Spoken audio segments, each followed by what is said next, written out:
Yes.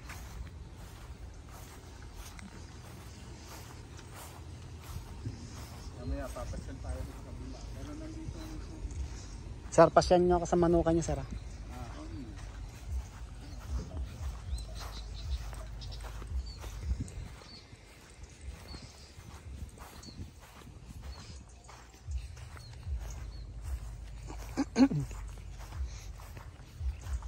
Granada. Ito. Actually, yung kabila doon, pwede rin maging ganito. Ayun, laki nito. Yung extension. Pero hindi ko pinagagawa kasi. Malaki ari, sir. Ayan. Wow. 5 by 15 meters. Ano sukat ito? 60. Ano ba ito? 5 ba ito? 5 by 12. 5 by 12. Ari, sir, ay bagong gawa, ano? Ito yung kaya ganyan kasi lilik. Ay, may link. Ari, sir, nagpipintura naman yata kayo ng waterproofing. Ayun yung ating water, Water pump. 2 horsepower yan. Tapos ito, pa-slope po ito. Ha? Slope po. Kapag ano, kaya nandito lang. Pababa. Tapos ito po yung inyong drainage. Nakadikit yung mga ano. Ayun, pagka binuksan mo yun, malalagyan ng tubig lahat. Ayun. Mukha okay naman yung dalawa saka ito, hindi naman nababa ang tubig. Abay, malaki nga ari, sir. Maraming hito kayong mailalagay din eh.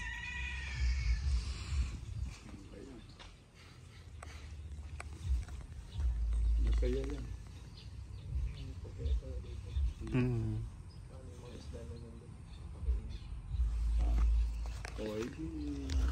Hindi dapat meron kang yung laruan na jet ski. Ano, sir, pwede nang napunta naman ng mga isda doon kapag magpapakain kayo. Siyempre, ikaw naman. Di, pag yung gutom, pupuntahan ka no. Tsaka kung may tagapagpakain naman kayo, pwede naman tumawid dito, sir. Ayun pala, inayos ko nila. Yan, itong net. Mabot eh.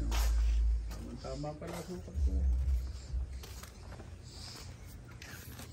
Malaki ari, sir. Kahit mga... Dan! Kamusta na? Okay na?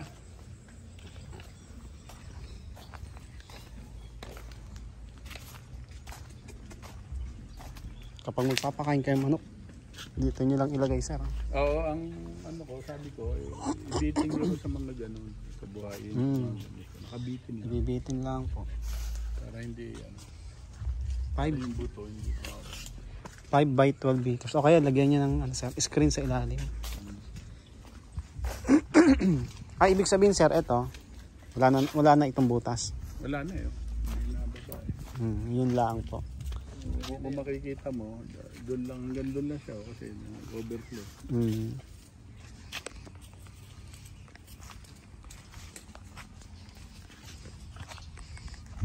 Kailan ano mo? Uwi. Kuha mo na? Okay. Siguro ang aerator dito, sir, dapat apat na pa-bubbles. Kahit 5 po. Ang iniisip ko, kasi yun, meron tong yung meron niyang PVC. Apa. Kukuha lang ako ng bomba doon. Parang isi-circulate lang ang tubig. In such a way na itong PVC na to, pwedeng nakababayan doon. May mga butas. Apa. Para pag binomba mo, Yung tubig po ay apat. di ba, gagalaw yun. Yan, mas okay may po yun. kasamang air yun. Yun, okay po yun. Tapos ito po yung drainage. Yan. Ano lang yan, equalizer. Merong 0. Ito, half. Over. Ito yung overflow. Doon po yung 100%. 100%. Ari, pwede pa ari, sir. Oh, Earth pond. Ito, yung expansion. Prepara na rin, na-expansion nyo. Ayan o. Diba? For expansion. Meron pa doon. Ano, pakita ko sa iyo. Nako sir, oo nga, maganda nga rin sir yung lugar. Malawak. I-push nyo nga ito sir, tutulungan ko kayo.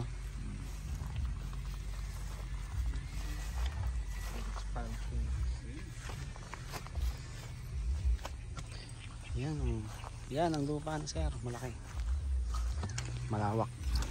Bago ka umuwi, kumuha ka ng kalamansi. Meron po yan sir. Kumuha ka ng mga pagkabigan. Tapos ito po yung inyong water source. Oo. Okay. Ibig sabihin sir, yung inyong sinasabi na lalagyan nyo ng tangke, lalagyan nyo ba ng tangke sir? Pwede rin. Pero dito ako balak ilagay yung solar. Ito. Ito yung bahay niya. Para naka-solar lang sila. May tangke din dun eh. Nakita yung tangke din. Kalat-kalat nga lang. Ay, opo, yung ano doon, stainless. Naku, malawak ka rin sir, malaking hari. Yung tamang-tamang mga mortality ng hito nyo dito. Meron pa rito. Ari pa oh, lugar nyo sir oh.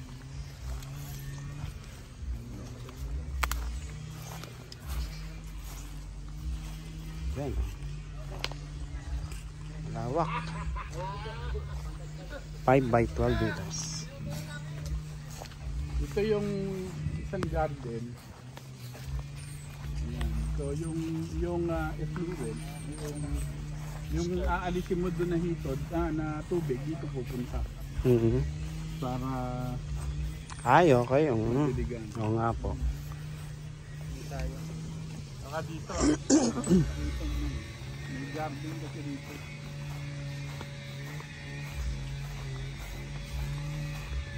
Ewan ko lang kung makakapitas ka, hindi ko lang wala yung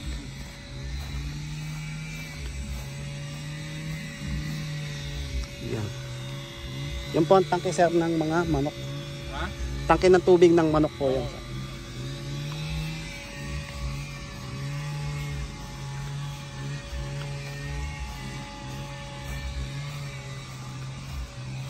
Ito yung bola yun.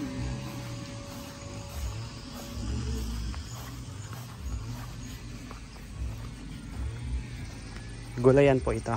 Oo. Yung ibang tubig doon, ibobomba ko rito. Para pandilig. Oo nga po. Diba? Kasi may ammonia yun eh.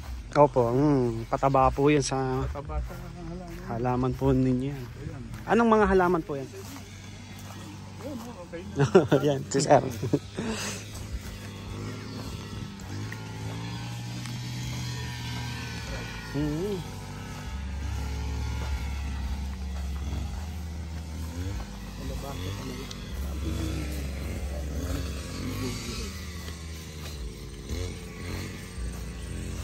Are sir, inyo pa are.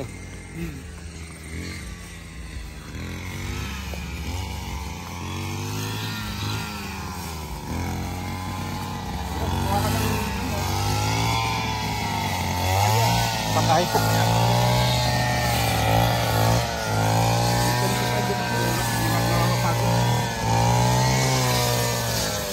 Engineer! Si Ferdy, kasama ko. Tinitingnan lang yung hituan mo ron. Ano na? Yung hituan. Kung paano diskarte. Aring lugar nyo, mas malaki pa yata dun sa farm group eh. Sa Lipa? Ito, hito rin. Dito rin po. Ay, opo, kung... So, ito, hito rin yun. Ito yung next year. Ito po yung labasan ng dumi ng manok. Hindi po. Hindi, po. hindi. Wala naman labasan ng dumi. Okay. Kasi ano to eh, aircon na... Aircon eh. Ito, pwede nyo pa po itong palaliman. Ganun po. So, yung labasan niya to doon sa dulo, yung may kanal din yung mga building, may pan dyan. Pero yung tubig doon, pinandidilig ko rin. Para sustainable, hindi nakalabas. Ayan, yan ang magiging, tapos dito may tulay. May daan dito, pero huwag na natin daan yun, baka madulas tayo. Pilapil po. May daan dyan kapag ano. Doon lang tayo dumaan, baka tayo madulas. Ayan, ayun din, hindi nawawalan ng tubig eh, kaya may posibilidad. Bukal po, ano po? May posibilidad. Doon, yes, inatamit.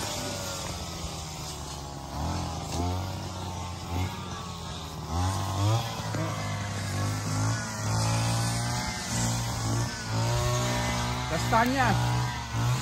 Ba yung niluluto sa ng mga insect? Opo. Ayan, Ayan po. Kastanyas to. Kastanyas. Ayan, no?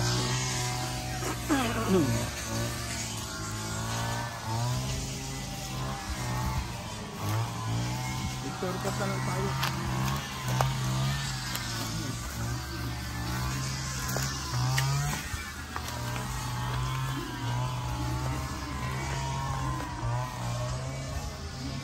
So ito yung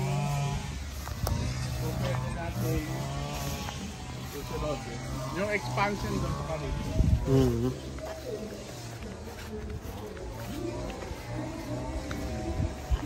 Diba? May scenery ka pa. Oh. Pakain, yun. Next project.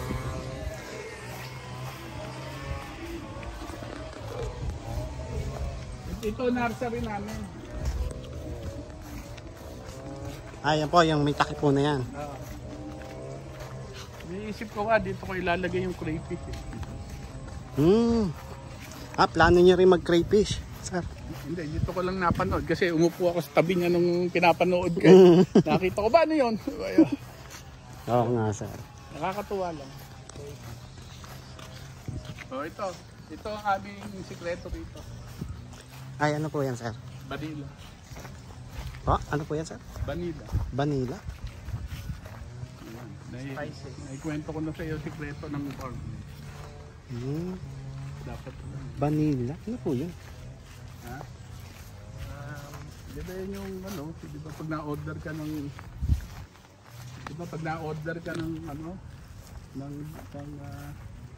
ang tawag doon? Pag na-order ka Mga ice cream po, ganun. ice cream, di ba? Ano sarang flavor? Vanilla. O di ba sasabihin mo vanilla o di yan? Ano po, may bunga, ganun po. Ano po lang po yan, lumalaki. Wala pa po yung niya, kumbaga hindi pa siya napopollinate. Di ba dyan, 3 taon pa, 2 taon. Okay. Tapos magiging beans po yan.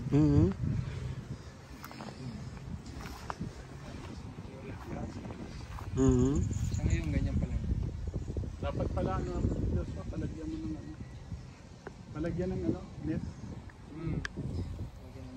Katulad niya. Ayan. Ito. Yung po yung bago-bagong Ito, vanilla. Vanilla din po ito. Vanilla.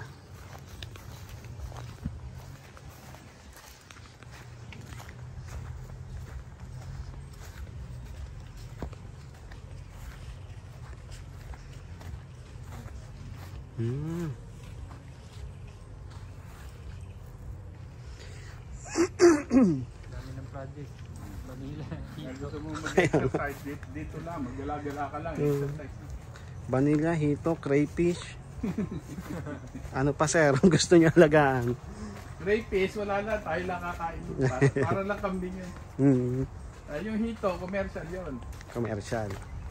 Yung commercial natin yun. Kuha na yung crate.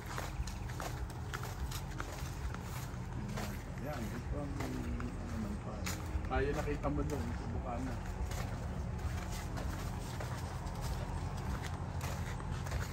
Yan. Diba? Tingnan mo. Meron ka ba na encounter na langa? Wala. Oo nga, malinis, sir. Ang ganda ng area niyo, sir. Ano ito, sir? Ha? Ayan ang mortality pit. Ito, wala amoy. Ano po yan? Mortality pit. Apo, yung... Diyan ilalagay yung ano. Pwede makita, sir? Diyan ilalagay yung mga... Patay na manok.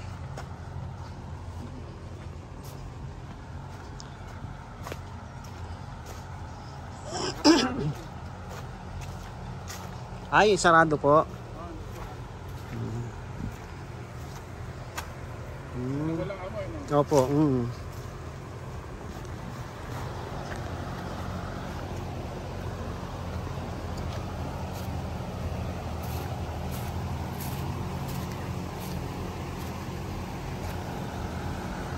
Ito pa, sir, oh. Pwede pa kayo maghituan dito. Ay, hindi yan. Yan ang pan. Ano yun, sir? Kapitbahay nyo na yun, sir. Babuyan yan. Babuyan na Kaya yun. may may baboy.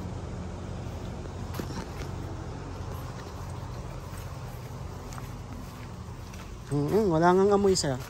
Wala, di ba? Pubasyal ka sa ibang manukan, makikita mo dito. Kaso wala akong madadampot. Mamaya rito yung ano mo. Ayan, gayabano ko. Ayan, puro gayabano naman dito. Kuha ko kalamansi. Pakuha ka. Gabihan mo.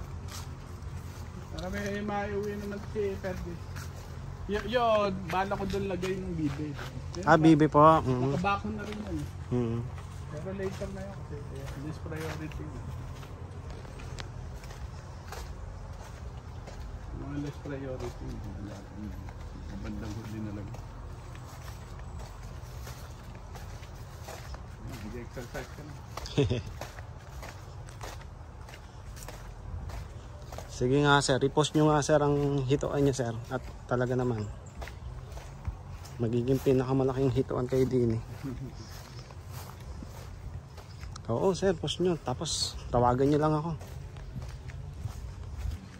Ano lang naman. Actually, pinapaano ko lang siya ng idea. Sabi ko, yeah, idea. Mukhang seryoso naman siya. Yung tuluyan, no?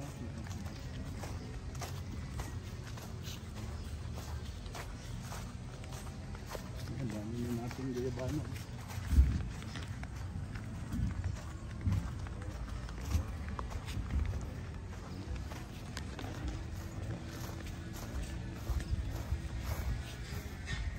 Yung manukan niya, sir, ayos naman, sir. Okay naman. Ano naman yan? May magandang harvest. May pangit na harvest. Lalo't ngayon magde-December, no? Ano naman yan eh? Kontrata eh.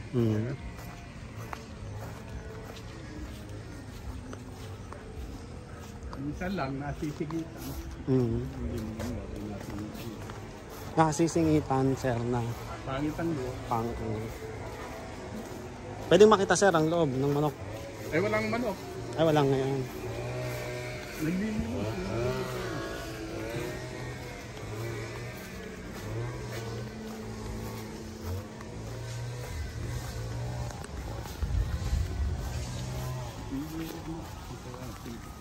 Silipin natin.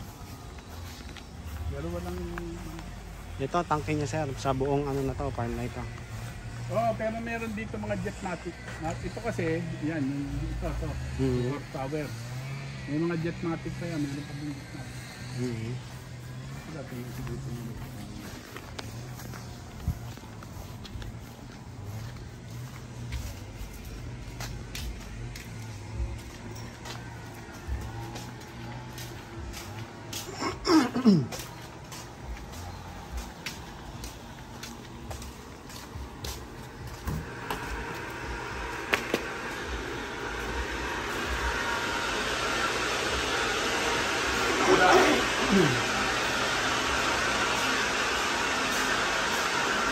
Walang laman pa ngayon, sir. Yan, ganyan lang ang laman ng... Ano, sir, mga maliliit pa lang yun nandito. Ha? Maliliit lang yung ilalagay muna dito. Hindi, ano na yan, diretso na yan. Diretso na, hanggang sa paglaki na yan. Oo.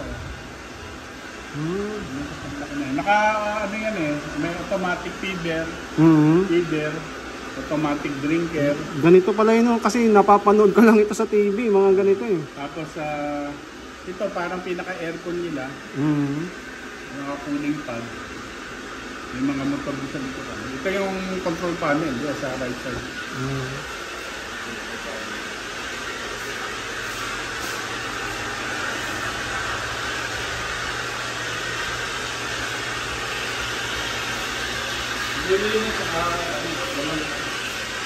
Ibig sabihin sir, ngayon wala kayong manok ngayon. Wala. Ubos lahat. Itong ano ito, linis. Linis ngayon, itong buwan. Itong ano ito. After ng harvest, linis naman.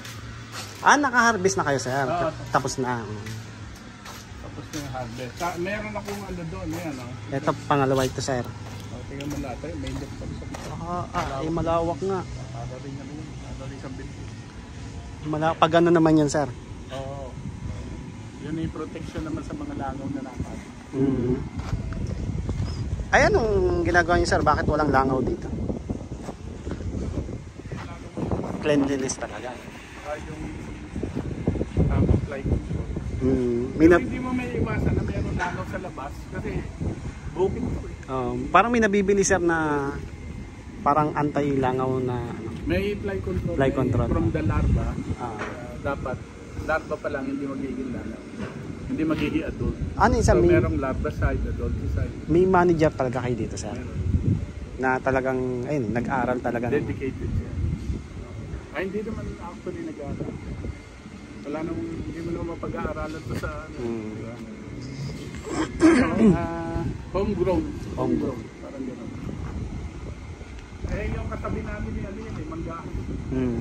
Siyempre malamang na area. So itong area, at saka may mga karatig din na farm eh. So yung labas, sigurado may langaw yan, kaya kami may mga ganito. Okay. Ayan, para yung mga nasa labas naman, makukuha. At hindi na makapasok. Hindi na sa makapasok. loob. Kasama sa dati. Paano ang ano niyo dito sir? Manager niyo dito na nakatira ganun? Dito sila nag-i-stay. Yan ang usapan namin, hindi makakauwi. May manok. Iba kasi ang style ko eh. Dalawa para manager ko. Okay. So, bakit dalawa? Kasi ano, siyempre may pamilya yun, di ba? Gusto rin yan. May mga pagkakataon na ano eh, tawag na emergency. So kung uuwi man siya, meron pa isa. Ilan ang tao niyo dito sir? May 100 sir. Wala. Yan. Konti lang. Yan. 10, 11, 12, 13, 14, 15, 16. 16. Dito na rin natutulog lahat ng tao. Yan, nakita mong bahay doon, barak yun. Meron na rin doon tagaluto. Ano yung kasama nila, asawa nila dun sir? Pamilya? Hindi. Hindi. Wala. Mga binata to. Diyan na rin sila matutulog. Pero yung ano rito, kagaya na si Louie, ayun, taga rito yun. Kasi hindi naman sila napasok sa building. Okay. Meron din, may mga taga rito kasi siyempre. Dito na rin talaga. Para tuloy-tuloy yung, yan ang ating ano. Hindi na nakapag-exercise tayo. Ang layo ng dami ng ano natin, ng lakad natin sir. Ayaw, kinukuha ka na. Ayun na. Ito yung rabbit eh.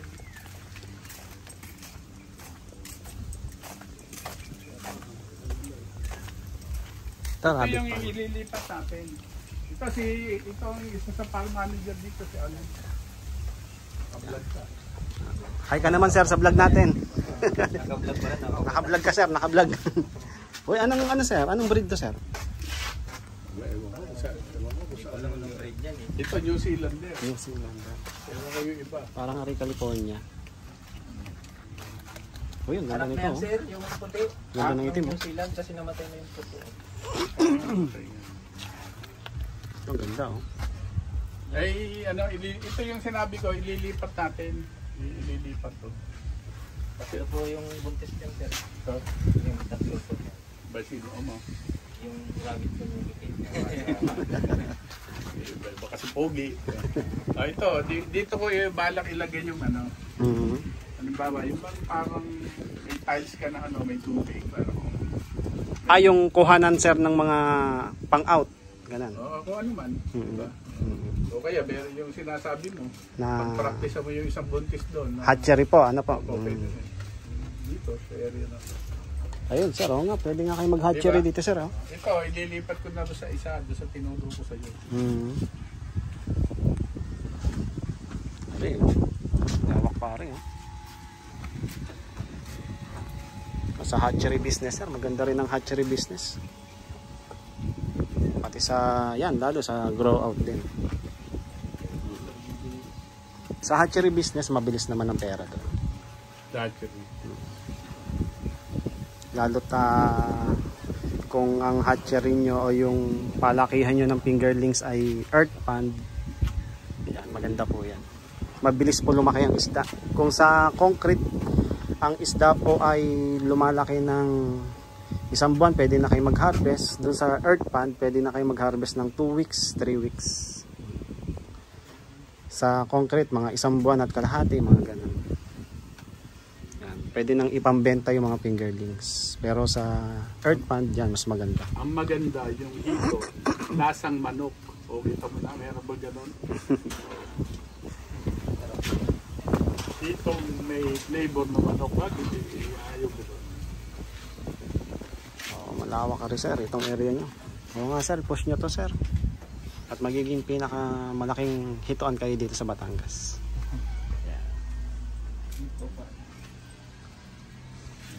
Ari sir, ay pwede nyo nang lagyan sir. Yun ang ano, yun ang, as long as sabi ko nga sa'yo, as long as okay na yung, di ba, ngayon lang tayo nito. Yung sistema, sabi ko sa kanya, i-prepare mo yung sistema, importante yun eh. Dapat pag nilagay mo yung ano, yung isda, dapat masaya siya. Dapat yung gusto niya yung tubig, tapos mayroong hangin. Ito sir ang pupukusan niya, Sir Josh, na ano, business. Okay. So yun, pwede kayong ano sir, pwedeng, ayun, sinasabi ni sir na tubig na bomba o kaya aerator, pwede nyo rin lagyan. Pag ganito po ba, ang mga ilang fingerlings ang kunin nyo? I mean, di ba, 35 to 50 years. Pero kung ganito kalaki sir, Estimate nyo ba? Sa isang ganito. pwede kayo maglagay dito ng ano eh, 15 to 20,000 eh. Sa isa pa lang po yun. Oo sir. Ay, sa lawak na rin, sa laking ari. Tapos ang taas ay 1 meter. Doon sa 15,000 to 20,000 eh, pwede kayong humarvest ng ano doon sir. Mga 4 hanggang 5 tonelada. Tapos yung pagpapakain nyo naman ng pigs, hindi naman kayo magagastos ng malaki dahil may manok naman kayo dyan. Tsaka mabilis lalaki ang isda nyo dito sir, sa ganito. Ayun, yun lang, ang kulang lang naman siguro yun, yung aeration, tsaka ano. Bomba lang yun doon. Meron ka doon bomba. I-solar mo na yung pump mo para disposable. Diba? Pagka anong ganon, meron ka lang intake, kukuha ka lang ng intake doon. Equalize mo lang yung area, intake mo, tapos lalabas na doon yung tubig. Yung ano mo, yung input, pwede rin yung nakakabitan mo for aeration. Ang suggest ko dito sa inyo sir, ang ihulog nyo 3 to 4 inches. Buhay na sigurado yun. 4 to 5 okay din. Ayos naman to eh. Ano to eh? Ano to? Tablang ano nyo to? Ang acidity. Okay ha. Tinas nyo na po ito. Sana pala dinala ko yung test kit ko. Pinabili ko siya ng litmus paper. Okay. Mas ano po, mas accurate po yung ano, yung kagaya ng aking kanina. Yung tinitimpla. May number. May number. Malaman na natin. Pwede mo lang testingin. Actually, yung nasa harapan na yun. So, pwede mong hatiin sa tabi. Once a week. Pang-sizing. Pag-size. Once a week sir, palit ng tubig na at least mga 70% lang ititira. Mga 30% lang palit ng tubig. Ang pagpapalit nyo ng tubig sir, wag yung ibabaw ang bubuksan nyo. Yung ilalim ang bubuksan nyo. Para yung dumi sa ilalim dala. Kasi kapag yung ibabaw ang binuksan nyo, ibabaw lang ang maaalis na tubig. Hindi yung 30% per ano ulit? twice a week, ganun. Sa ano po yan, 3 to 4 inches. 3 to 4 inches. Pag lumaki na, parang every other day na po. Opo. Hindi, kapag lumaki na, siguro ano na. Kasi bibihira ka na magpapalit ng tubig eh. Dala ka na suha. Kapag malalaki na. Kasi hindi na sila maselan sa tubig. Ganun. Oo. Kapag maliliit lang yan, medyo masiselan pa yan. So, maliliit. Opo. Ayan, magdala ka na suha ako. Dumaganda ako. Opo, sige po. Paano na ako? Suha ha. Kapag, kapag maliliit sir, masiselan pa sa tubig yan. Para mabilis silang lumaki, dapat malinis ang tubig palagi kapag maliliit. Kapag malalaki na at malapit na i-harvest, kahit hindi na sila masyadong sensitive sa tubig. Okay na yan. Pero, ganda, malinis pa. At least twice a month. Para ano, Twice a month ang palit ng tubig. para masaya rin yung isda. Yan, kapag kailangan nyo ng katulong dito sir, hindi tawagan nyo lang ako. Sa laki ng area nyo pwede pa kayong mag earth pond sir. Sa earth pond mas malaki ang tsansa na mabilis dumami yung hito. Mabilis lumaki yung hito sa earth pond. Yung tinuro ko sa'yo. Pako sana ilalagay ko dun. Di ba masarap yung pako? Red pako sir. Oo, red pako. Ayun. Sarap yung pulutan. Malaki din po yun. Nalaki din po yun yung pako. Yung sa akin yung kakainin, kanya negosyo eh. Yun. Ito, po pwedeng expansion. Yun. Opo, yung likod po. At kung talagang gusto mong bumira, ay hindi yung nandun sa harapan. Huwag mo nang pataliman ng saging. Kakausa na ilalagay ko. Tapos kung gusto niyo po ng hatchery business, yan. Pwede ko rin po kayong turuan sa pagpapaanak ng hito, sir. Nagamay na, oo. Igamay nyo muna, ari sir. Pag-uumpisa, yung pag-aalaga na rin. Hindi lang po pwede forma lang. Oo. Yan yung likod, oh. Malawak din yung likod, eh. Yung next step, fingerlings. Ayusin muna. Ayusin mo muna system. Tapos, kukontak na lang po para sa fingerlings. Tawagan nyo na lang ako, sir. Pag-usapan nyo na halimbawa, let's say harvest, para meron kayong kompletong supply chain.